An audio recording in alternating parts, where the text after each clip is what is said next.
नमस्कार दोस्तों, आप सभी का स्वागत है हमारे YouTube चैनल पर। तो आज हम बात करेंगे डीएलएड प्रथम सेमेस्टर 2023 शिक्षण अधिगम के सिद्धांत। जी हाँ दोस्तों, 3 जुलाई 2023 पेपर की पूरी तैयारी देखेंगे और इस वीडियो में देखेंगे सभी अति लघु उत्तरीय प्रश्नों को। आपके क्वेश्चन पेपर में 15 नंबर के अति लघु उत्तरीय प्रश्न, 15 नंबर के बहुविकल्पीय, 20 नंबर के लघु उत्तरीय प्रश्न आएंगे। इसके बाद आप पार्ट 1 में बहुविकल्पीय, पार्ट 3 में लघु उत्तरीय प्रश्न की वीडियो जरूर देखिएगा। चलिए वीडियो को शुरू करते हैं। तो दोस्तों चलिए शुरू करते हैं अति लघु उत्तरीय प्रश्नों को। तो पहला क्वेश्चन दोस्तों आपका क्या रहा कि शिक्षण का अर्थ स्पष्ट कीजिए। कि शिक्षण का अर्थ क्या होता है। देखिए, विद्यालयों में सीखने सिखाने तथा पढ़ने लिखने की प्रक्रिया सामान्यतः शिक्षक द्वारा ही संपन्न की जाती है, इसे ही शिक्षण कहा जाता है। ये बात तो सबको पता है कि टीचर ही पढ़ाता है स्कूल में। ठीक है। शिक्षण का सरल शब्दों में अर्थ होता है ज्ञान प्रदान करना। शिक्षण त्रिमुखी प्रक्रिया है जिसमें शिक्षक, शिक्षार्थी एवं पाठ्यक्रम 3 बिंदु आते हैं। याद रखने दोस्तों, शिक्षण आपका एक त्रिमुखी प्रक्रिया है। ठीक है, जिसमें कौन कौन से आते हैं, टीचर आता है, बच्चे आते हैं और उसमें पाठ्यक्रम 3 बिंदु। अगला क्वेश्चन दोस्तों देखेंगे हम लोग, दूसरा क्वेश्चन आज का, ज्ञान किसी देश के सुख एवं समृद्धि का आधार है, यह कथन किसका है। तो दोस्तों यह कथन आपका जॉर्ज वाशिंगटन का है। ठीक है ना। अगला क्वेश्चन हमारा क्या है, समस्त शिक्षण का अर्थ सीखने में वृद्धि करता है, यह किसका कथन है दोस्तों। तो इसका आंसर होगा आपका, यह कथन आपका जेम्स एम थाइन का है। ध्यान में रखना है आपको। अगला क्वेश्चन दोस्तों क्या आपका, उत्तम शिक्षण की विशेषताएं आपको लिखनी है। तो उत्तम शिक्षण क्या होता है, योगम व सिप्सन ने उत्तम शिक्षण की निम्नलिखित विशेषताएं बतलाई है। चलिए देखते हैं कौन कौन सी है। उत्तम शिक्षण में वांछित सूचनाएं प्रदान की जाती हैं, इसमें सीखने वाला स्वयं सिखाने के लिए प्रेरित करता है। उत्तम शिक्षण शिक्षण शिक्षक व छात्रों के सहयोग पर आधारित व प्रगतिशील होता है। यह प्रेरणात्मक तथा सृजनात्मक होता है। ठीक है, इसको याद रखना है। अगला क्वेश्चन, शिक्षण का मुख्य उद्देश्य विद्यार्थी को इस योग्य बनाना है कि वह सफल जीवन जी सके, यह कथन किसका है। तो दोस्तों यह कथन आपका रायबर्न का है। देखिए, ऐसे क्वेश्चन बहुत ही इंपॉर्टेंट होते हैं दोस्तों, ये आपके यूपी टेट सीटेट आगे भी बहुत काम आने वाले हैं, तो इनको बहुत अच्छे से आपको पढ़ना है। अगला क्वेश्चन, संप्रेषण क्या होता है। तो दो व्यक्तियों के बीच भावों, विचारों तथा अन्य तथ्यों का आदान प्रदान संप्रेषण कहलाता है। तो संप्रेषण के घटक या कारक आपको बताने। तो दोस्तों संप्रेषण के घटक या कारक निम्नवत हैं, पहला प्रेषक, दूसरा संदेश, तीसरा माध्यम, चौथा ग्राही और पांचवा प्रतिपुष्टि। संप्रेषण के आपको प्रकार बताने। तो दोस्तों ये दो प्रकार का आपका होता है, पहला शाब्दिक संप्रेषण, दूसरा है अशाब्दिक संप्रेषण। अगला क्वेश्चन क्या है, वैयक्तिक संप्रेषण क्या है, इसको आपको बताना है दोस्तों। एजी मेलविन ने वैयक्तिक संप्रेषण को परिभाषित करते हुए कहा है कि विचारों का आदान प्रदान अथवा व्यक्तिगत वार्तालाप द्वारा बालकों को अध्ययन में सहायता, आदेश निर्देश प्रदान करने के लिए शिक्षक का प्रत्येक बालक से पृथक पृथक साक्षात्कार करना। ठीक है। अगला क्वेश्चन आपका, सामूहिक संप्रेषण या कक्षा शिक्षण के गुण बताइए। देखिए दोस्तों, इस वीडियो से आपको फायदा ये होगा, लगातार आप सुनते रहेंगे तो आपके मन में कुछ ना कुछ दिमाग में जाता रहेगा। ठीक है। तो ये सब क्वेश्चन बहुत ही आसान होते हैं, खाली आपको एक बार इसको पढ़ना या सुनना होता है और बाकी आप लोग पेपर में इसको बनाकर अच्छे से एक्सप्लेन कर सकते हैं। तो इसका आंसर क्या होगा, सामूहिक संप्रेषण में यह विधि सरल एवं सस्ती होती है, इसी कारण यह व्यवहारिक है। बालक अनेक बालकों के संपर्क में आने के कारण अच्छे गुण ग्रहण कर लेते हैं। ठीक है, ये सामूहिक संप्रेषण या कक्षा शिक्षण के गुण है। और यह विधि इतिहास, भूगोल, संगीत, कला एवं कविता के लिए आपकी उपयोगी होती है। फिर अगला क्वेश्चन दोस्तों हमारा क्या है, फ्राबेल के अनुसार शिक्षण क्या होता है, ये आपको बताना। तो फ्राबेल का मानना है कि बालक कार्य करके ही सीखते हैं और क्रिया द्वारा सीखना स्थायी सीखना होता है। ठीक है, ये बहुत ही इंपॉर्टेंट है दोस्तों कि फ्राबेल का क्या कहना है कि बालक कार्य करके ही सीखते हैं। जी हाँ दोस्तों, अगर आप इस वीडियो को नहीं देखेंगे, पढ़ेंगे नहीं, तो आप कैसे सीखेंगे। सिंपल सी बात है, जब तक आप पढ़ेंगे नहीं तब तक आप सीख नहीं सकते। क्रिया द्वारा सीखना स्थायी सीखना है। अगला क्वेश्चन हमारा क्या है, प्रेरणा के तरीके आपको बताना है। देखिए, प्रेरणात्मक तरीके सामान्यतः दो तरह के होते हैं, शाब्दिक प्रेरणा और दूसरा है अशाब्दिक। तो शाब्दिक में जिसमें शाबाश, अच्छा, उत्तम आदि शब्द आते हैं, और अशाब्दिक प्रेरणा में जिसमें दंड व पुरस्कार आते हैं। अगला क्वेश्चन हमारा, रुचि के संबंध में मैकडूगल का क्या कहना है दोस्तों, ये आपको बताना। तो इसका उत्तर होगा, मैकडूगल का मानना है कि रुचि प्रच्छन्न ध्यान है तथा ध्यान रुचि का क्रियात्मक रूप होता है। अगला प्रश्न आपका है कि नियोजन के सिद्धांत का महत्व क्या होता है, ये आपको बताना है। तो दोस्तों योजना बनाकर कार्य से श्रम एवं समय की बचत होती है, शिक्षण अधिगम क्रमबद्ध होता है, शिक्षण का उद्देश्य पूरा हो जाता है। ठीक है, आप अगला क्वेश्चन देखेंगे, चयन के सिद्धांत पर रायबर्न के विचार आपको लिखना है। तो दोस्तों रायबर्न का मानना है कि शिक्षक के अच्छे चयन की योग्यता पर उसके कार्य की सफलता निर्भर करती है। फिर अगला क्वेश्चन दोस्तों, आवृत्ति के सिद्धांत का मूल भाव क्या है ये बताना है। तो करत करत अभ्यास के जड़मति होत सुजान के आधार पर बार बार पाठ को दोहराने से सीखे हुए पाठ के प्रति विस्मरण की संभावना कम हो जाती है। अगला क्वेश्चन दोस्तों देखेंगे, शिक्षण सूत्र से आपका क्या अभिप्राय ये आपको बताना है। तो शिक्षण सूत्र शिक्षण प्रक्रिया में विशेष विधियों का ज्ञान कराते हैं जिन्हें ध्यान में रखकर शिक्षण करके शिक्षक अपने छात्रों की उपलब्धि में गुणात्मक सुधार कर सकते हैं। अब अगला क्वेश्चन दोस्तों देखेंगे, शिक्षण सूत्र को परिभाषित करना है अब आपको। तो रेमंड के अनुसार क्या होता है, शिक्षण सूत्र पथ प्रदर्शन करते हैं जिसमें सिद्धांतों से व्यवहार में सहायता के लिए अपेक्षा की जाती है। अगला क्वेश्चन दोस्तों आपका क्या आता है, सरल से जटिल की ओर शिक्षण सूत्र को समझाना है आपको। सरल से जटिल की ओर इस सूत्र का आशय होता है कि छात्रों को पहले सरल उसके पश्चात जटिल बातों की जानकारी दी जाए जिससे पाठ व विषय उनकी रुचि व ध्यान में बना रहे। यह मनोवैज्ञानिक पद्धति पर आधारित सूत्र है। सिंपल सी बात होता है दोस्तों, कभी आप क्वेश्चन पढ़ते हो कि किसी भी बुक्स में उठा लीजिए, पहला क्वेश्चन हमेशा आसान होता है, दूसरा उससे कठिन, तीसरा उससे कठिन और अंतिम क्वेश्चन दोस्तों आपको लगता है कि सबसे कठिन है। तो यही है दोस्तों आपका सरल से जटिल की ओर। अगला क्वेश्चन हमारा, किस शिक्षण सूत्र के अंतर्गत पहले किसी तथ्य या विषय की पूर्ण जानकारी अल्प रूप से दी जाती है, फिर उसके पृथक पृथक अंश की जानकारी दी जाती है। तो इसका आंसर होगा सूत्र पूर्ण से अंत की ओर। पहले आपको दोस्तों क्या किया जाता है, विषय की मतलब पहले दोस्तों आपको किसी विषय या जो तथ्य या विषय की पूर्ण जानकारी अल्प रूप से दी जाती है, फिर उसको धीरे धीरे एक्सप्लेन किया जाता है। तो दोस्तों इसको भी आपको याद रखना है, आपका शिक्षण सूत्र है पूर्ण से अंत की ओर। ठीक है ना, पहले आपको किसी का नाम बता देंगे, फिर बोलेंगे उनका जन्म तक हुआ था ये वो, तो एक्सप्लेन करते जाते हैं। अगला क्वेश्चन हमारा दोस्तों क्या है, बालक जो पहले जानता है उसको आधार मानकर उन बातों को बताया जाता है जो वे नहीं जानते हैं, क्या कहलाता है, ज्ञात से अज्ञात की ओर। ठीक है दोस्तों, इसको भी आपको याद रखना है। ये तीन चीजें हैं, आपको यूपी टेट, सुपर टेट और हर जगह दोस्तों देखने को मिलेंगे। ठीक है ना, पहला आपका ज्ञात से अज्ञात की ओर, ठीक है, ये फार्मूला हमेशा मिलता है, पूर्ण से अंत की ओर वाला मिलता है, और दोस्तों सरल से जटिल की ओर ये भी मिलेगा, तो इसको याद रखना है। अगला क्वेश्चन ये भी अच्छा इंपॉर्टेंट है दोस्तों, स्थूल से सूक्ष्म की ओर। ठीक है दोस्तों, ये भी क्वेश्चन मतलब सारे क्वेश्चन इंपॉर्टेंट ही दिख रहे हैं आज तो। ठीक है ना, की ओर सूत्र पर हर्बर्ट स्पेंसर के विचार को लिखना है। देखिए हर्बर्ट स्पेंसर ने इस सूत्र को अपनाने पर विशेष जोर दिया है। उनके अनुसार हमारे पाठ का प्रारंभ स्थूल वस्तुओं से किया जाए तथा अंत सूक्ष्म बातों से हो। इसे मूर्त से अमूर्त की ओर के नाम से भी जाना जाता है। जी हाँ दोस्तों, ये बहुत इंपॉर्टेंट है, याद रखेंगे, कभी स्थूल से सूक्ष्म या मूर्त से अमूर्त। अगला क्वेश्चन हमारा क्या है, कौन सा शिक्षण सूत्र गेस्टाल्ट मनोविज्ञान पर आधारित है, ये आपको बताना है। तो दोस्तों इसका आंसर होगा पूर्ण से अंत की ओर, इसको याद रखना है। अगला प्रश्न क्या है, शिक्षण प्रविधि से आपका क्या अभिप्राय है, ये आपको बताना है। तो शिक्षण प्रविधि वास्तव में शिक्षण प्रक्रिया की शुरुआत है। शिक्षण कैसे हो, इसका उत्तर शिक्षा प्रविधि द्वारा ही प्राप्त होता है। पाठ्य वस्तु कितनी समझ में आई और कितनी और अच्छे तरीके से समझाई जा सकती है, इसका निर्धारण दोस्तों आपका शिक्षण प्रविधि द्वारा ही किया जा सकता है। अब अगला क्वेश्चन दोस्तों हम लोग देखेंगे, प्रश्नोत्तर विधि पर पार्कर का विचार आपको समझाना है। तो पार्कर का मानना है कि प्रश्न आदत कौशल के स्तर के ऊपर उठकर समस्त क्रियाओं की कुंजी होती है। ठीक है, अगला क्वेश्चन हमारा वर्णन विधि के तरीके आपको लिखने हैं। तो वर्णन विधि के तरीके आपके चित्र एवं मॉडलों द्वारा, दूसरा भ्रमण द्वारा, तीसरा करके या प्रयोग द्वारा। अब अगला क्वेश्चन दोस्तों हम लोग देखने वाले हैं, व्याख्यान विधि के लाभ आपको बताने। तो दोस्तों व्याख्यान विधि के निम्नलिखित लाभ होते हैं, जटिल व दुरूह विषय का ज्ञान, विषय का सरलीकरण, स्वाध्याय की भावना होती है, पाठ के हर पहलू का ज्ञान, अधिकतम सूचना एवं तथ्यों का ज्ञान। अगला क्वेश्चन दोस्तों हमारा खेल विधि पर यूजेज का विचार आपको लिखना है। तो दोस्तों वह विधि जो बालकों को उसी उत्साह से सीखने की क्षमता देती है जो उनमें स्वाभाविक रूप से पाई जाती है, प्रायः खेल या क्रीड़ा विधि कहलाती है।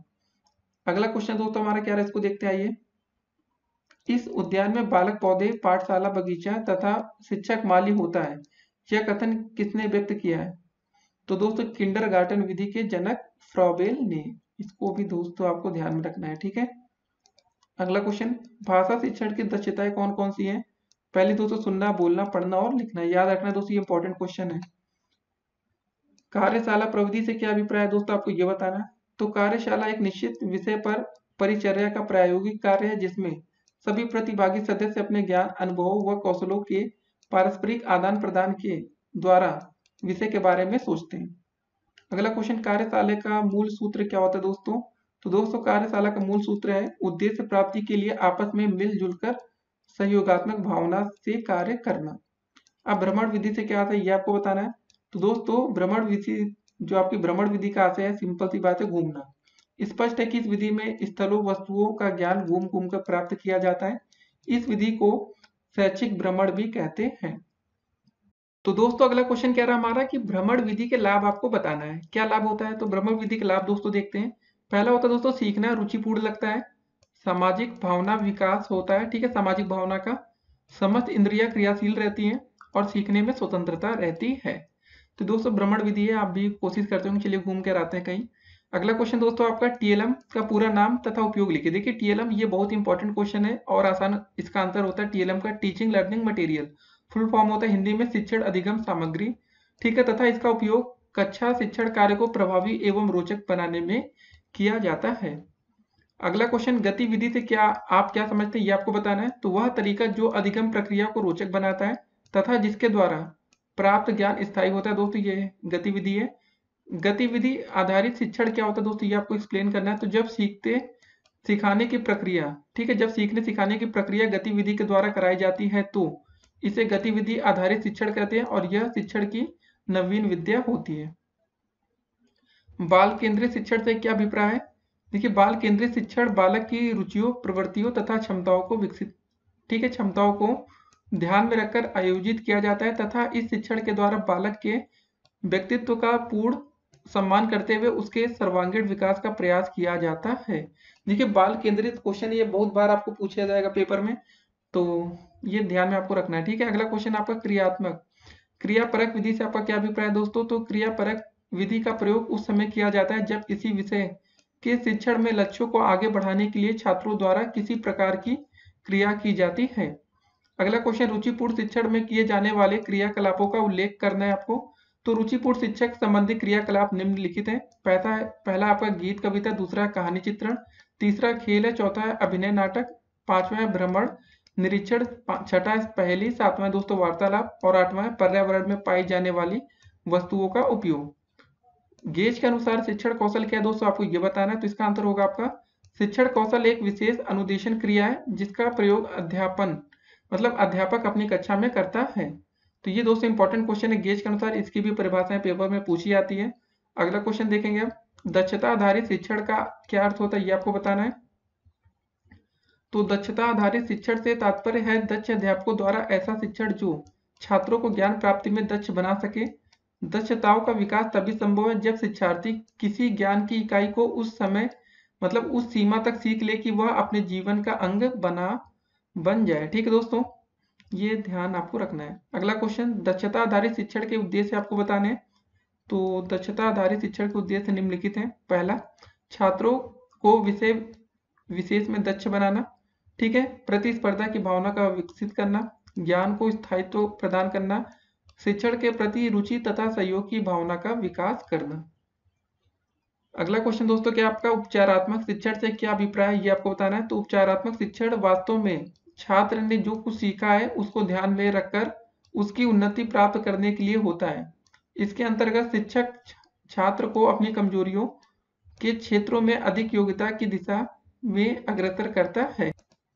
अब दोस्तों देखते हैं अगला क्वेश्चन क्या हमारा, उपचारात्मक शिक्षण की एक परिभाषा आपको लिखनी है। तो शिक्षा शब्दकोश के अनुसार उपचारात्मक शिक्षण एक छात्र की कमी निम्न सामान्य योग्यता के कारण नहीं को असंतः अथवा पूर्णतः दूर करने के लिए उद्दिष्ट विशेष शिक्षण होती है। उपचारात्मक शिक्षण। अगला क्वेश्चन है कि उपचारात्मक शिक्षण किस प्रकार के बालकों के लिए उपयोगी होती है। तो शैक्षिक रूप से पिछड़े बालकों के लिए। जी हाँ दोस्तों, इसको ध्यान में रखना है, ये क्वेश्चन आपके पेपर में आ भी चुके हैं, तो ध्यान में रखना है। बहुस्तरीय शिक्षण से क्या अभिप्राय है दोस्तों, आपको अब ये बताना है। तो विभिन्न उपलब्धि स्तर वाले बच्चों को कुशलता पूर्वक पढ़ाने की योजनाबद्ध प्रक्रिया बहुस्तरीय शिक्षण कहलाती है। अगला क्वेश्चन दोस्तों आपका, यूनिसेफ वित्त पोषित रुचिपूर्ण शिक्षण कार्यक्रम का शुभारंभ कब हुआ? तो इसका आंसर होगा दोस्तों सन 1994 में। छात्रों की त्रुटियों का निराकरण किस प्रकार के शिक्षण के माध्यम से किया जा सकता है? तो इसका आंसर होगा दोस्तों उपचारात्मक शिक्षण के माध्यम से। अगला क्वेश्चन, सूक्ष्म शिक्षण से क्या तात्पर्य है? तो सूक्ष्म शिक्षण से तात्पर्य है कि शिक्षण का लघु रूप, ठीक है, शिक्षण की जटिल प्रक्रिया को सरलतम ढंग से छोटे छोटे सोपानों में छात्रों के सामने प्रस्तुत करने की एक रुचिपूर्ण प्रक्रिया सूक्ष्म शिक्षण है। सूक्ष्म शिक्षण पद्धति के जन्मदाता कौन है दोस्तों? तो इसका आंसर होगा, इसके जन्मदाता जनक एलन है। तो शिक्षण कौशल से आप क्या समझते हैं, ये दोस्तों आपको बताना है। तो शिक्षण कौशल वह आधार है जिससे शिक्षक शिक्षण कार्य प्रभावी एवं रोचक तरीके से संपादित करता है। प्रश्न कौशल के अंतर्गत प्रश्न कैसे हों? तो पहला दोस्तों, प्रश्न सरल व स्पष्ट होने चाहिए, प्रश्न प्रासंगिक होने चाहिए, प्रश्न स्तरानुकूल हो, प्रश्नों में विविधता तथा वो बोधगम्य हो, प्रश्न पाठ के अनुसार क्रमबद्ध श्रृंखला में होने चाहिए। अगला क्वेश्चन दोस्तों, छात्र सहभागिता कौशल का प्रयोग किस प्रकार किया जाना चाहिए, ये आपको बताना है। पहला प्रश्न पूछकर, चित्र बनाकर, रिक्त स्थान भरवाकर, वाक्य अधूरे छोड़कर या खेल गीत कविता द्वारा, फ्लैश कार्ड के प्रयोग के द्वारा। अगला क्वेश्चन दोस्तों हमारा, पुनर्बलन का क्या अर्थ होता है दोस्तों, ये आपको बताना है। तो पुनर्बलन का अर्थ होता है पुनः बल देना। पुनर्बलन के द्वारा छात्रों को अच्छा करने के लिए प्रोत्साहित किया जाता है। पुनर्बलन शिक्षण अधिगम प्रक्रिया को प्रभावशाली बनाता है। अगला क्वेश्चन, अपेक्षित अधिगम स्तर से क्या अभिप्राय दोस्तों, ये आपको बताना है। तो अपेक्षित अधिगम स्तरों को उन अधिगम दक्षताओं के अर्थ में निरूपित किया जाता है जिसमें किसी विशेष कक्षा अथवा शिक्षा स्तर के अंत में प्रत्येक छात्र द्वारा पूर्ण दक्षता की प्राप्ति अपेक्षित है। अगला क्वेश्चन दोस्तों, अधिगम अनुभव के प्रकार आपको बताना है। तो ये दोस्तों मुख्यतः आपके 3 प्रकार के होते हैं। पहला ज्ञानात्मक अनुभव, दूसरा भावात्मक अधिगम अनुभव, तीसरा क्रियात्मक अधिगम अनुभव। फिर अगला क्वेश्चन हमारा क्या है, अपेक्षित अधिगम स्तर की संकल्पना राष्ट्रीय शिक्षा नीति में कब की गई थी? इसका आंसर होगा सन या वर्ष 1986 में। अब दोस्तों देखते हैं अगला क्वेश्चन हमारा, अपेक्षित अधिगम स्तरों का निर्धारण किस समिति द्वारा किया गया था? इसका आंसर होगा दोस्तों आपका डॉक्टर R.H. दबे समिति द्वारा या दुबे समिति होगा। अगला क्वेश्चन दोस्तों, प्रयोग प्रदर्शन विधि मुख्य रूप से किस कार्य के लिए उपयोगी है? तो दोस्तों इसका आंसर होगा विज्ञान शिक्षण के लिए।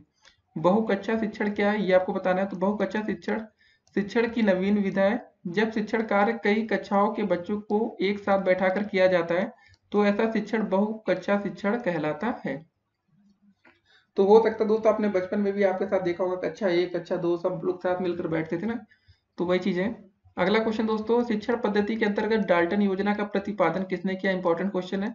डाल्टन योजना का प्रतिपादन हेलन पारवश ने किया था, ठीक है, पारवश ने। प्ले वे पुस्तक के लेखक कौन है दोस्तों? तो प्ले वे पुस्तक के लेखक हेनरी कार्ड वेलकुक हैं, ठीक है, इसको ये ध्यान में रखना आपको। कि शिक्षण पद्धति में पहली बार बच्चों को लिखकर सिखाने की क्रिया में मांसपेशियों के संतुलन पर बल दिया गया दोस्तों, इसका आंसर होगा आपका मांटेसरी पद्धति में। फिर अगला क्वेश्चन दोस्तों हमारा क्या, इसको देखते हैं, शिक्षण अधिगम सामग्री से क्या आपका अभिप्राय क्या है? तो ऐसे उपकरण साधन या सामग्री जो शिक्षण को सरल सहज रूप से बोधगम्य बनाते हैं उन्हें शिक्षाविद शिक्षण अधिगम प्रणाली का नाम देते हैं। शिक्षण अधिगम सामग्री वह सामग्री होती है जो शिक्षण अधिगम को गति देती है। अगला क्वेश्चन, स्वरूप के आधार पर शिक्षण अधिगम सामग्री के प्रकार आपको बताना है। तो दोस्तों इसका आंसर क्या हो जाएगा आपका, स्वरूप के आधार पर शिक्षण अधिगम सामग्री के निम्नलिखित प्रकार होते हैं। दृश्य सामग्री, श्रव्य सामग्री, दृश्य श्रव्य सामग्री, ठीक है, एक देखना होता है, सुनना होता है और देखना सुनना, ठीक है। उपलब्धता के आधार पर शिक्षण अधिगम की सामग्री का वर्गीकरण कीजिए। तो क्या क्या दोस्तों उपलब्धता के आधार पर क्या क्या उपलब्ध है? बालकों एवं अध्यापकों द्वारा निर्मित सामग्री, बाजारों से क्रय सामग्री, शिक्षा विभाग द्वारा प्रदत्त सामग्री तथा प्रकृति से प्राप्त वस्तुएं एवं सामग्री। डाइट का पूरा नाम लिखिए दोस्तों, ठीक है, काफी बच्चे डाइट में पढ़ भी रहे होंगे, तो इस हमें बोलने से पहले अगर आप लोग अपना नाम पूरा बता दिए होंगे डाइट कॉलेज का क्या होता है। तो दोस्तों जिला शिक्षा एवं प्रशिक्षण संस्थान, ये होता है डाइट का पूरा नाम। काफी बच्चे हो सकते हैं एडमिशन ना पाए हो सरकारी कॉलेजेस में, चलिए कोई नहीं। अगला क्वेश्चन, एनवीआरसी प्रमुख को क्या कहते हैं? तो दोस्तों इसको बोलते हैं संकुल प्रभारी। बीआरसी दोस्तों काफी सुना होगा आपने, का पूरा नाम लिखिए, तो बालक संसाधन केंद्र। एनपीआरसी का पूरा नाम दोस्तों ये भी काफी सुना होगा, तो इसका आंसर हो न्याय पंचायत संसाधन केंद्र, ठीक है, याद रखना है। ग्राम शिक्षा समिति का अध्यक्ष कौन होता है दोस्तों? इसका आंसर होगा ग्राम प्रधान। ग्राम शिक्षा समिति का सचिव कौन होता है? तो इसका आंसर होगा प्रधानाध्यापक। राज्य शिक्षा संस्थान कहाँ पर है? इलाहाबाद में, या नाम बदल चुका है प्रयागराज। मनोविज्ञान और निर्देशन विभाग कहाँ पर है आपका? इलाहाबाद में, ठीक है, प्रयागराज याद रखना है। राज्य हिंदी संस्थान वाराणसी में, राज्य तकनीकी संस्थान लखनऊ में, आंग्ल शिक्षण संस्थान इलाहाबाद में या प्रयागराज, राज्य परियोजना कार्यालय कहाँ स्थित है? लखनऊ में, उच्च अध्ययन शिक्षा संस्थान कहाँ पर है? इलाहाबाद या प्रयागराज। NCERT का पूरा नाम लिखिए तो दोस्तों राष्ट्रीय शैक्षिक अनुसंधान एवं प्रशिक्षण परिषद। NCERT की बुक्स आपने काफी सुना होगा नाम, ठीक है। अब अगला क्वेश्चन देखते हैं। राज्य शैक्षिक और प्रशिक्षण परिषद का गठन कब हुआ था? सन 1981 में। NCERT कहाँ स्थित है दोस्तों? देखिए दोस्तों, आपका NCERT वो दिल्ली में स्थित है, लेकिन यहाँ पर क्वेश्चन ध्यान से सुनना है, SCERT कहाँ स्थित है दोस्तों? तो इसका आंसर होगा आपका लखनऊ, ठीक है। अगर कभी क्वेश्चन NCERT पर आए दोस्तों तो इसका आंसर होगा आपका दिल्ली, ठीक है, नई दिल्ली होगा, ठीक है, न्यू दिल्ली, ठीक है। क्या लिखेंगे दोस्तों आप लोग? नई दिल्ली लिख लेंगे, NEW, न्यू दिल्ली। और दोस्तों लेकिन SCERT की बात पूछा जाएगा तो कहाँ पर है ये आपका लखनऊ में। तो दोस्तों अगला क्वेश्चन क्या रहा हमारा? NCTE का पूरा नाम दोस्तों लिखना है, तो राष्ट्रीय अध्यापक शिक्षा परिषद, ठीक है, NCTE। तो अगला क्वेश्चन दोस्तों देखेंगे आप, सीमेट कहाँ पर है? इसका पूरा नाम तथा इसका गठन कब हुआ ये बताना है। तो राज्य शैक्षिक प्रबंधन एवं प्रशिक्षण संस्थान इलाहाबाद में है, ठीक है दोस्तों, तथा इसका गठन सन 1995 में हुआ।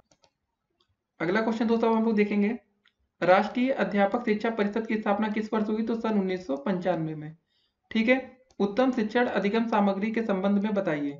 तो शिक्षण अधिगम सामग्री का निर्माण एवं प्रयोग में सरलता, भिन्नता, शैक्षिक उद्देश्य की प्राप्ति एवं अधिगम स्तर में तीव्रता तथा स्थायित्व आदि ऐसे गुण हैं जो कि उसके सर्वोत्तम स्वरूप को विकसित करते हैं। उत्तम शिक्षण सामग्री की दो विशेषताएं दोस्तों लिखनी है। शिक्षण सामग्री बिना लागत की होनी चाहिए, शिक्षण सामग्री अल्प लागत की भी होनी चाहिए। अगला क्वेश्चन, शिक्षण अधिगम सामग्री का मुख्य अर्थ स्पष्ट करना है आपको। तो कक्षा में विषय वस्तु का प्रदर्शन करना। शिक्षण में सहायक श्रव्य उपकरण कौन से दोस्तों? तो इसका आंसर होगा रेडियो। श्रव्य का मतलब वही होता है सुनने वाला दोस्तों, ठीक है ना। अगला क्वेश्चन, क्रियाशीलता के सिद्धांत पर आधारित पद्धतियां कौन कौन सी हैं? तो क्रियाशीलता के सिद्धांत पर आधारित पहली डाल्टन, दूसरी मॉन्टेस्टी पद्धति, तीसरी किंडरगार्टन पद्धति क्रियाशीलता के सिद्धांत पर आपकी आधारित है। अगला क्वेश्चन, क्रियाशीलता के सिद्धांत के गुण आपको दोस्तों लिखना है। तो क्रियाशीलता के सिद्धांत के गुण निम्नलिखित हैं। आत्मविश्वास बढ़ता है, बालक कार्य या पाठ को शीघ्र सीख जाते हैं, बालकों का व्यवहार परिमार्जन होता है, ठीक है। अगला क्वेश्चन, रुचि का सीखने पर क्या प्रभाव पड़ता है? तो दोस्तों देखिए, शिक्षण द्वारा किसी पाठ को चित्रों, मॉडलों तथा कहानियों के आधार पर पढ़ाया जाना रुचि पर आधारित शिक्षण होती है। अगला क्वेश्चन, नियोजित शिक्षण के लाभ दोस्तों आपको बताने हैं। तो नियोजित शिक्षण के निम्नलिखित लाभ होते हैं। पहला, शिक्षण उद्देश्यपूर्ण होता है, श्रम व समय की बचत होती है, अधिगम क्रमबद्ध होता है। अगला क्वेश्चन, शिक्षक के अच्छे चयन की योग्यता पर उसके कार्य की सफलता निर्भर करती है। उक्त कथन किसका है? तो उपरोक्त कथन दोस्तों प्रसिद्ध मनोवैज्ञानिक राय बर्न का है, ठीक है। अब अगला क्वेश्चन दोस्तों देखेंगे, आवृत्ति के आधार पर शिक्षण के तरीके क्या हो सकते हैं, ये आपको बताना है। तो आवृत्ति के आधार पर शिक्षण के तरीका निम्नलिखित हो सकते हैं। मौखिक परीक्षा, गृह कार्य, छात्रों से पाठ समझाने को कहना। कक्षा में एक शिक्षक की मुस्कान, कहे गए शाबाशी के शब्दों का क्या प्रभाव होता है? तो दोस्तों छात्र अधिगम के लिए प्रेरित होते हैं। संप्रेषण किस प्रकार की प्रक्रिया है दोस्तों? संप्रेषण जीवन पर्यंत सीखने की एक स्वाभाविक प्रक्रिया होती है। पूर्व अनुभव से क्या अभिप्राय होता है? देखिए, पूर्व अनुभव से अभिप्राय व्यक्ति के पिछले विचारों, कृत्यों, ज्ञान तथा अनुभव से लगाया जाता है। सुनियोजित संप्रेषण से क्या आशय होता है दोस्तों, ये आपको बताना है। तो सुनियोजित संप्रेषण से अभिप्राय उचित प्रकार की योजना, ठीक है ना, उचित प्रकार से योजना बनाकर संप्रेषण प्रक्रिया को पूर्ण करना होता है। अगला क्वेश्चन, कक्षा में प्रभावी संप्रेषण के महत्वपूर्ण बिंदु स्पष्ट करना है। तो दोस्तों महत्वपूर्ण बिंदु कौन कौन से? विषय से क्रमबद्धता, पूर्व ज्ञान से संबंधित, प्रजातांत्रिक पद्धति पर आधारित एवं प्रेरणास्पद, उद्देश्यपूर्ण। प्रश्न प्रविधि के जन्मदाता कौन है? इसका आंसर होगा दोस्तों सुकरात, ठीक है। विवरण से तात्पर्य क्रमानुसार वर्णन प्रक्रिया से उक्त कथन किस विद्वान का है? इसका आंसर होगा दोस्तों डॉक्टर रविशंकर मेनन का। वर्णन विधि से आपका क्या अभिप्राय है, ये दोस्तों आपको बताना है। तो इस विधि में विषय वस्तु का विस्तार से वर्णन किया जाता है। इसके अंतर्गत शिक्षकों को 3 बातों का विशेष ध्यान रखना चाहिए। चित्र एवं मॉडलों का उचित प्रयोग, भ्रमण कार्य को करके प्रयोग द्वारा, ठीक है ना, कार्य को करके या प्रयोग के द्वारा। शिक्षण के अंतर्गत वर्णन विधि में किन बातों को ध्यान रखना चाहिए? तो दोस्तों वर्णन विधि में अंतर्गत शिक्षक को निम्न बातों का ध्यान रखना चाहिए। कौन कौन से हैं? वर्णन विषय वस्तु पर आधारित हो, भाषा शैली एवं स्पष्ट होनी चाहिए, सरल एवं स्पष्ट। वर्णन करते समय छात्रों के बौद्धिक स्तर का हमें ध्यान अवश्य रखना चाहिए। अगला क्वेश्चन दोस्तों क्या है? व्याख्यान विधि के कोई 2 लाभ दोस्तों आपको बताने हैं, तो 2 लाभ इसके चलिए देख लेते हैं। पहला, स्वाध्याय की भावना का विकास होता है। इस विधि से बालक को पाठ के हर पहलू का ज्ञान प्राप्त होता है। अगला क्वेश्चन दोस्तों अब हम लोग देखेंगे, शिक्षण में स्पष्टीकरण विधि के कोई 2 लाभ आपको लिखने हैं। तो दोस्तों इसके 2 लाभ कौन थे? क्रमबद्धता तथा तार्किकता, प्रत्येक पहलू तथा बिंदु का ज्ञान। छात्र समूह में कार्य करके ही वास्तविक रूप से सीखते हैं, स्पष्ट करना है। समूह चर्चा विधि के अंतर्गत शिक्षण को निम्न बिंदुओं पर द्वारा प्रभावी बनाया जा सकता है। कौन कौन से? चर्चा का विषय स्पष्ट होना चाहिए, समूहों का विभाजन छोटी छोटी इकाइयों में होना चाहिए, एक ही भाषा का प्रयोग किया जाना चाहिए, चर्चा के अंत में प्रश्न पूछकर मूल्यांकन भी करना चाहिए। अगला क्वेश्चन दोस्तों, रुचिपूर्ण शिक्षण की कोई 3 विशेषताएं आपको लिखनी है। तो कौन कौन सी विशेषताएं होती है? करके सीखने की विधि, ठीक है, का रुचिपूर्ण तरीका अपनाना, आनंददायक शिक्षण पद्धति अपनाना, बालक में अंतर्निहित शक्तियों का सर्वांगीण विकास करना।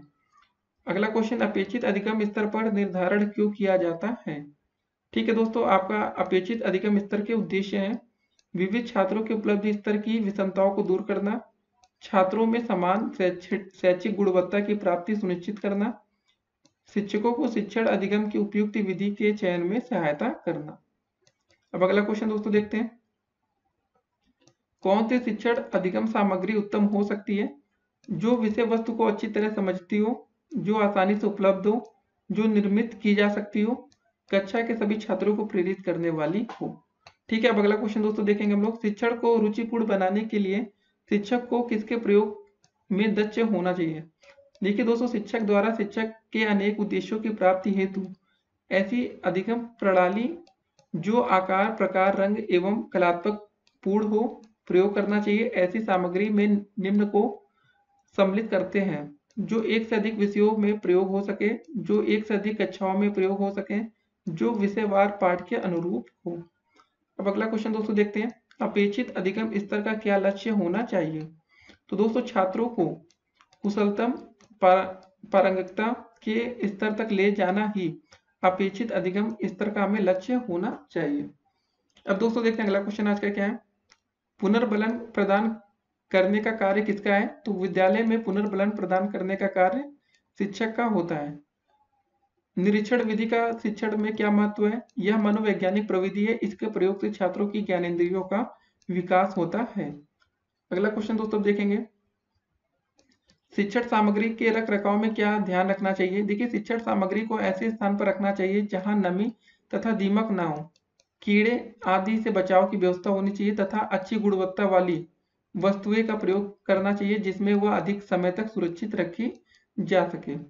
शिक्षण कौशल से क्या अभिप्राय है दोस्तों, अब आपको ये बताना है। तो अध्यापक शिक्षा के अंतर्गत शिक्षण सिद्धांतों के साथ साथ शिक्षण के व्यवहारिक कौशलों का विशेष महत्व है।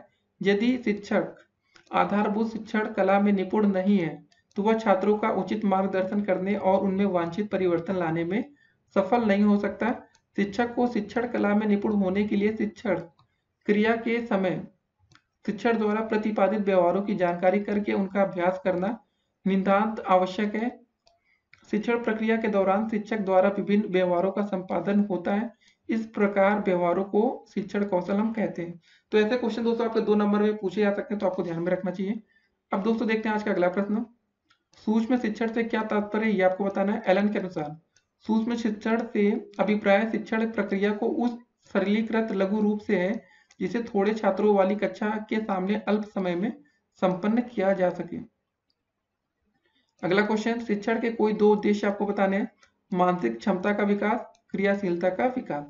अगला क्वेश्चन दोस्तों, व्यक्ति संप्रेषण के 2 लाभ बताने हैं, ज्ञान की प्राप्ति होती है, सही भाषा तथा सही उच्चारण सीखते हैं। अगला क्वेश्चन, शिक्षण के 2 प्रमुख शिक्षण सूत्रों का उल्लेख करना है, सरल से जटिल की ओर, ज्ञात से अज्ञात की ओर, शुरुआत में हमने पढ़ा था। अगला क्वेश्चन दोस्तों हमारा अन्वेषण विधि का अर्थ स्पष्ट करना है। तो अन्वेषण प्रविधि का तात्पर्य शिक्षण की उस प्रविधि से जिसमें बालकों को खोज करने वाले की स्थिति में रखकर बिना किसी विशेष निर्देशन के उन्हें स्वयं खोज या नवीन ज्ञान अर्जित करने का अवसर दिया जाता है। ठीक है, अगला क्वेश्चन दोस्तों देखेंगे हम लोग कि विज्ञान शिक्षण में सर्वाधिक उपयोगी शिक्षण विधि कौन सी है और क्यों। देखिए, प्रयोग, प्रदर्शन, अनुसंधान विधि, क्योंकि यही बालक करके सीखता है। अगला प्रश्न दोस्तों देखते हैं, रुचिपूर्ण शिक्षण का प्रमुख उद्देश्य क्या होता है। तो इसके प्रमुख उद्देश्य निम्नलिखित हैं। रटने के बजाय सीखने पर बल। देखिए दोस्तों, सही बात है, अगर आप लोग रटना छोड़ के सीखना शुरू कर दें तो फिर तो कभी भूलेंगे ही नहीं आप लोग। अगला, सीखने को आनंदमयी बनाना, बालक के व्यक्तित्व, ठीक है, व्यक्तित्व का विकास और हास्य एवं अवरोध को रोकना। पाठ प्रस्तावना कौशल का क्या उद्देश्य होता है। जो कुछ विद्यार्थी जानते और समझते हैं उसी के माध्यम से नई बात, अर्थात पढ़ाई जाने वाली विषय वस्तु को उसके साथ जोड़ देना प्रस्तावना का मुख्य उद्देश्य होता है। अगला प्रश्न दोस्तों देखेंगे, निरीक्षण विधि का शिक्षण में क्या महत्व होता है। यह मनोवैज्ञानिक प्रविधि है, इसके प्रयोग से छात्रों की ज्ञानेंद्रियों का विकास होता है। ठीक है, बहुउद्देशीय शिक्षण अधिगम सामग्री किसे कहते हैं ये आपको बताना है। तो ऐसी शिक्षण सामग्री जो अनेक उद्देश्य की पूर्ति करती है बहुउद्देशीय सामग्री कहलाती है। जैसे चार्ट, ग्राफ, मानचित्र आदि कक्षा में अनेक प्रयोगों से छात्रों में रंग भरने, कला बनाने एवं आकार आदि का ज्ञान होता है। अब दोस्तों देखते हैं आज का अगला प्रश्न।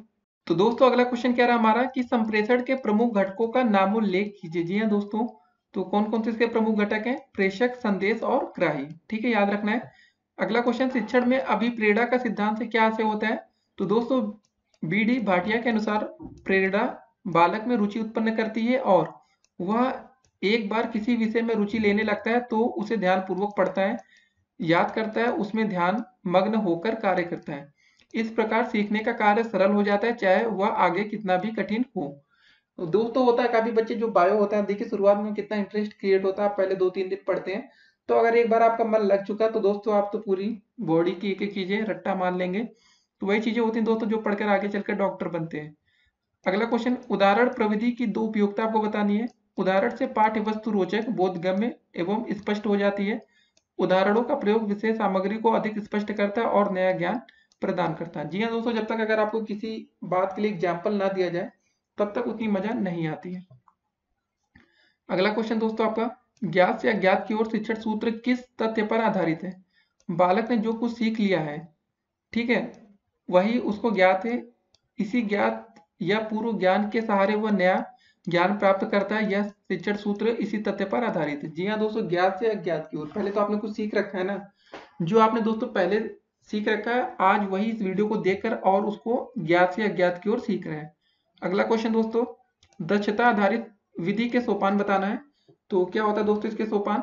तो पहला दोस्तों आपका हो गया पूर्व तैयारी, उद्देश्य का निर्धारण, सहायक सामग्री की व्यवस्था होती है, विषय, ठीक है, विषय वस्तु का प्रस्तुतिकरण, नियम निर्णय का समन्वयीकरण, सूचीकरण, ठीक है, अभ्यास, पांचवा है, छठा है अभ्यास कार्य के मध्य की गई त्रुटियों का शुद्धिकरण और सातवां है आपका प्रयोग। अगला क्वेश्चन दोस्तों आपका आता है उपचारात्मक शिक्षण का अर्थ आपको लिखना है। तो उपचारात्मक शिक्षण का अभिप्राय उस प्रकार की शिक्षा से होता है दोस्तों जिसकी व्यवस्था छात्रों की अशुद्धियों को दूर करके या करने के लिए की जाती है। छात्रों की दुर्बलताओं को जानकर शिक्षा का ऐसा कार्यक्रम बनाया जाता है कि जिससे उनकी कठिनाइयां, दुर्बलताओं तथा बुरी आदतों को दूर करके सीखने के दूषित प्रभाव को नष्ट किया जाता है और सुधार किया जाता है। ठीक है ना, ये उपचारात्मक शिक्षण था आपका। अब दोस्तों बात करते हैं खेल पर आधारित 2 शिक्षण प्रविधियों के आपको नाम बताने हैं। खेल पर क्या क्या आधारित होता है दोस्तों, ठीक है, इसको आइए देखते हैं। तो पहला आपका खेल विधि, प्ले वे मेथड, किंडरगार्टन विधि, ठीक है दोस्तों। तीसरा है मॉन्टेसरी विधि, चौथा आपका प्रोजेक्ट विधि और पांचवा डाल्टन मेथड या विधि। किन्हीं 2 शिक्षण सूत्रों का उल्लेख करना दोस्तों, विशिष्ट से सामान्य की ओर, स्थूल से सूक्ष्म की ओर। याद होगा आपने पहले पढ़ रखा है इसी वीडियो, पहले का मतलब ऐसा नहीं दोस्तों कि आपने बचपन में पढ़ रखा है, आप इसी वीडियो में आपने देखा था।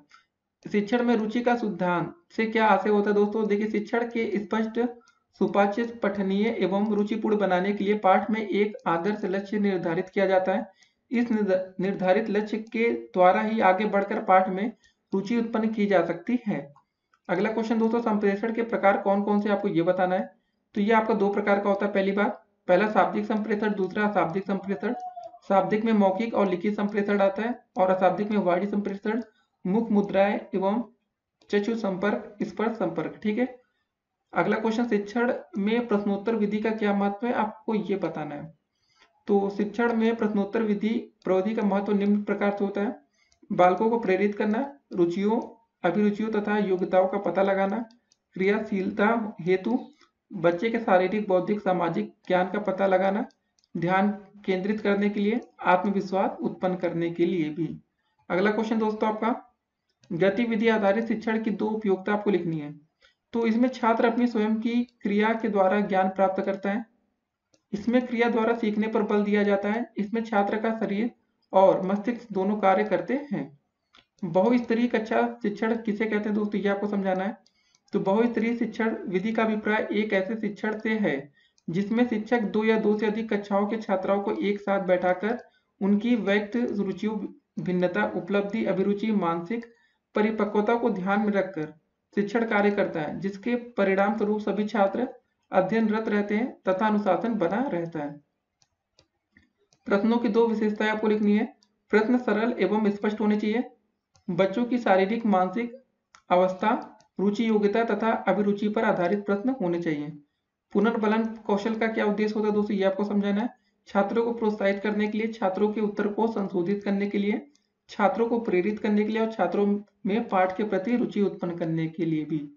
अगला क्वेश्चन, शिक्षण के किन्हीं दो उद्देश्यों को हमें लिखना है। तो दोस्तों पहला उद्देश्य आपका होगा सामान्य, दूसरा होगा विशिष्ट उद्देश्य। तो ये सब दोस्तों आपको बनाकर लिख देना होगा पेपर में, लेकिन खाली आप समझना है कि कैसे लिखना है। ठीक है। तो दोस्तों जैसे आपको शुरुआत करना है कि जैसे सामान्य उद्देश्य में कि बालक को उसके जीवन से संबंधित उपयोगी ज्ञान प्रदान करना। शिक्षण का उद्देश्य बालकों को सीखने के लिए प्रेरित करना, क्योंकि छात्रों के प्रेरित न होने पर शिक्षण अधिगम उपयुक्त नहीं होगा। अब दोस्तों विशिष्ट उद्देश्य में क्या लिखेंगे आप लोग, इसको देखते हैं कि विशिष्ट उद्देश्य वे उद्देश्य होते हैं जिन्हें अध्यापक कक्षा में निश्चित समय तक तथा निश्चित बच्चों को निश्चित ज्ञान प्रदान करता है। अर्थात शिक्षक द्वारा 30 मिनट के कालांश में छात्रों को जो विषय से संबंधित ज्ञान प्रदान किया जाता है, जैसे शिक्षक महात्मा गांधी का पाठ पढ़ा रहे हैं और महात्मा गांधी के बारे में विशिष्ट जानकारी दे रहा है, तो विशिष्ट उद्देश्य कहलाता है आपका। ठीक है। अगला क्वेश्चन दोस्तों आपका क्या है, कहानी कथन प्रविधि के क्या उद्देश्य है, ये आपको बताना है। तो कथन रोचक व बालकों को प्रेरित करने वाला हो, कथन घटना को स्पष्ट व सरल बनाने वाला हो, कथन की भाषा सरल व बोधगम्य हो, कथन में आवश्यकता अनुसार उदाहरण, दृष्टांत, चार्ट, मानचित्र इत्यादि प्रयोग होना चाहिए। अगला क्वेश्चन, गणित शिक्षण में उपयोगी किन्हीं दो टीएलएम, ठीक है ना, का नामोल्लेख करते हुए उनका उपयोग दोस्तों आपको लिखना है। पहला दोस्तों आपका तीलियां, गोलियां। तीलियां दोस्तों आपका गिनती सिखाने, जोड़ बाकी सिखाने में, और गोलियां दोस्तों जोड़ बाकी गुणा सिखाने में। ठीक है ना दोस्तों, ये सब चीजें हैं। अगला क्वेश्चन दोस्तों आपका क्या आता है, इसको देखते हैं। खेल पर आधारित दो शिक्षण प्रविधियों का आपको नाम लिखना है। तो खेल पर आधारित कौन कौन से खेल विधि हो गया दोस्तों, किंडरगार्टन, मॉन्टेसरी, प्रोजेक्ट और डाल्टन विधि अभी हमने तुरंत देखा था। दक्षता आधारित शिक्षण विधि को दो सोपान आपको दोस्तों लिखना है। पूर्व तैयारी, उद्देश्य का निर्धारण, सहायक सामग्री की व्यवस्था, विषय वस्तु का प्रस्तुतिकरण, नियम, निर्णय का समन्वयीकरण। ठीक है। अगला क्वेश्चन दोस्तों देखेंगे, उत्तम शिक्षण अधिगम सामग्री की दो विशेषताएं आपको बतानी है। देखिए पहला, बिना लागत के प्राप्त सामग्री, अल्प लागत की सामग्री, एक से अधिक विषयों में प्रयोग, एक से अधिक पाठों में प्रयोग। अगला क्वेश्चन, शिक्षण अधिगम सामग्री को कितने भागों में वर्गीकृत किया गया है। देखिए दोस्तों इसको 3 भागों में वर्गीकृत किया गया। पहला दृश्य, दूसरा श्रव्य, तीसरा दृश्य और श्रव्य। देखिए दृश्य मतलब जो देखा जाता है ना, श्रव्य मतलब सुनने वाली बात होती है। अगला क्वेश्चन दोस्तों हमारा क्या आता है, शिक्षण के संज्ञानात्मक, ठीक है, संज्ञात्मक क्षेत्र का बालक की किन क्रियाओं से संबंध होता है। देखिए बालक की जैविकीय परिपक्वता, वातावरण से सार्थक क्रियाएं, तीसरा है अंतः क्रिया द्वारा ग्रहण करना, चौथा है संतुलन। अब अगला क्वेश्चन दोस्तों हम लोग देखेंगे पुनर्बलन कौशल से क्या अभिप्राय होता है, इसको अच्छे से एनालाइज करेंगे हम लोग अब इस वीडियो में। देखिए पुनर्बलन शब्द अधिगम के मनोविज्ञान, ठीक है, अधिगम मनोविज्ञान से लिया गया है। पुनर्बलन के अंतर्गत वे सभी क्रियाएं तथा तथ्य आ जाते हैं जिनसे विवश होकर छात्रों को क्रियाएं करनी पड़ती हैं। अध्यापक का आदेश, स्वयं की इच्छा, बड़ों का सम्मान तथा सामाजिक मर्यादा से प्रभावित होकर जो कार्य किए जाते हैं वे सभी पुनर्बलन के अंतर्गत आते हैं। पुनर्बलन आनंदवादी सिद्धांत पर आधारित है, जिसके अंतर्गत व्यक्ति वांछित व्यवहार को दोहराता है, ठीक है ना, तथा अवांछित व्यवहार को दूर करता है। अतः पुनर्बलन सीखने की एक आवश्यक स्थिति है। पुनर्बलन में उन उद्दीपनों का प्रयोग करते हैं जिनके प्रस्तुतिकरण से अथवा हटाने से किसी अनुक्रिया के होने की संभावना बढ़ जाती है। अब दोस्तों बात करते हैं शिक्षण की आगमन विधि से आपका क्या अभिप्राय है, ये दोस्तों आपको बताना है। देखिए, आगमन मस्तिष्क की एक विशेष क्रिया है। यह क्रिया विशिष्ट वस्तुएं से निरीक्षण द्वारा व्यक्ति को सामान्य सत्य की ओर ले जाती है। इस प्रक्रिया में संवेदना, प्रत्यक्षीकरण, तर्क, निर्णय और सामान्यीकरण की आवश्यकता पड़ती है। संवेदना और प्रत्यक्षीकरण के द्वारा विशिष्ट वस्तुओं का निरीक्षण किया जाता है। निरीक्षण करने के पश्चात तर्क के आधार पर हम किसी निर्णय पर पहुंचते हैं। यदि वह निर्णय हमें उपयुक्त लगता है तो इसी को हम एक सामान्य नियम बनाकर स्वीकार कर लेते हैं। इसी को हम दोस्तों सामान्यीकरण भी कहते हैं। अब दोस्तों बात करते हैं ज्ञात से अज्ञात की ओर शिक्षण सूत्र किस तथ्य पर आधारित है, ये समझाना है। देखिए, बालक ने जो कुछ सीख लिया है वही उसको ज्ञात है। इसी ज्ञात या पूर्व ज्ञान के सहारे वह नया ज्ञान प्राप्त करता है। यह शिक्षण सूत्र इसी तथ्य पर आधारित है। तो ये क्वेश्चन दोस्तों आज आपने पहले भी देखा। अब दोस्तों बात करते हैं आज का अगला क्वेश्चन। अध्यापन आदेशात्मक न होकर निर्देशात्मक होना चाहिए, इस कथन से क्या आशय है दोस्तों, ये आपको समझाना है। देखिए, शिक्षक को छात्रों के प्रति सख्त या कठोर आदेशात्मक व्यवहार नहीं करना चाहिए, बल्कि छात्रों को निर्देश देते हुए उनकी समस्या समाधान करना चाहिए। शिक्षक को छात्र के प्रति निम्न बातों का ध्यान रखना चाहिए।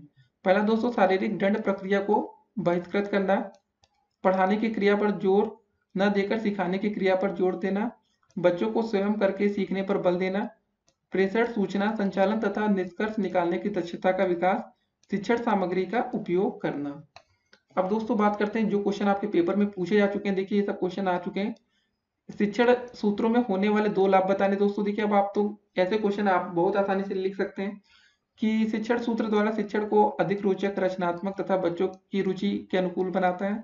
अधिगम की क्रिया को प्रभावशाली तथा सुव्यवस्थित बनाता है, ठीक है। प्रश्नोत्तर प्रविधि के 2 लाभ दोस्तों आपको बताना है। तो इसके लाभ कौन कौन थे। इस विधि के प्रयोग से, ठीक है, प्रयोग करने से छात्र सक्रिय रहते हैं।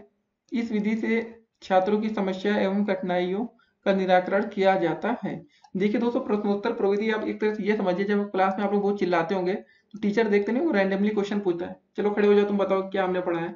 तो ऐसे क्वेश्चन से दोस्तों काफी बच्चे डर जाते हैं। तो जो बच्चे पढ़ाई नहीं करते तो वो भी ध्यान से सुनते हैं। तो ये विधि बहुत कारगर होती है, तो आप लोग भी जरूर यूज करिएगा जब आप लोग की टीचिंग लगेगी।